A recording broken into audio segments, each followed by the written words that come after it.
ಶಾಂತಿ ಸಭೆ ಸೌಹಾರ್ದತೆ ಕಾಪಾಡಲು ಡಿವೈಎಸ್ಪಿ ಜೆಎಸ್ ನ್ಯಾಮೇಗೌಡರ್ ಕರೆ.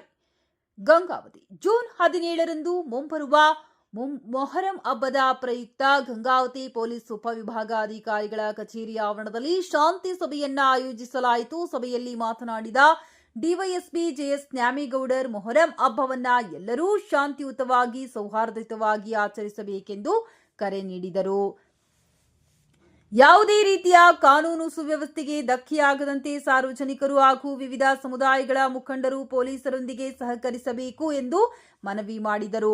ಹಬ್ಬದ ಸಂದರ್ಭದಲ್ಲಿ ಮೆರವಣಿಗೆಗಳು ಹಾಗೂ ಧಾರ್ಮಿಕ ಕಾರ್ಯಕ್ರಮಗಳನ್ನು ನಿಗದಿತ ನಿಯಮಗಳ ಅನುಸಾರ ನಡೆಸಬೇಕು. ಸಾಮಾಜಿಕ ಜಾಲತಾಣಗಳಲ್ಲಿ ಸುಳ್ಳು ಸುದ್ದಿ, ಪ್ರಚೋದನಕಾರಿ ಸಂದೇಶಗಳು ಅಥವಾ ವದಂತಿಗಳನ್ನು ಹರಡುವುದನ್ನು ತಪ್ಪಿಸಿ ಯಾವುದೇ ಅನುಮಾನಾಸ್ಪದ ಘಟನೆಗಳು ಕಂಡುಬಂದರೆ ತಕ್ಷಣ ಪೊಲೀಸರಿಗೆ ಮಾಹಿತಿ ನೀಡುವಂತೆ ತಿಳಿಸಿದರು.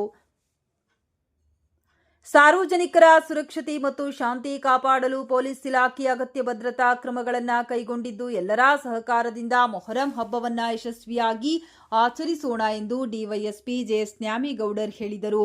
ಈ ಸಂದರ್ಭದಲ್ಲಿ ಗಂಗಾವತಿ ನಗರ ಠಾಣೆ PI Prakash Yatanur, PSI TG Nagaraj, ESI Veeresh, ನಗರಸಭೆ ಆರೋಗ್ಯ ನಿರೀಕ್ಷಣಾಧಿಕಾರಿ ನಾಗರಾಜ್, ಪೊಲೀಸ್ ಸಿಬ್ಬಂದಿಗಳಾದ ಮಹೇಶ್, ಫಕೀರಪ್ಪ, ಮರಿಶಾಂತಗೌಡ ಹಾಗೂ ವಿವಿಧ ಗ್ರಾಮದಿಂದ ಗುರು ಹಿರಿಯರು, ಯುವಕರು ಸೇರಿದಂತೆ ಇತರರು ಉಪಸ್ಥಿತರಿದ್ದರು.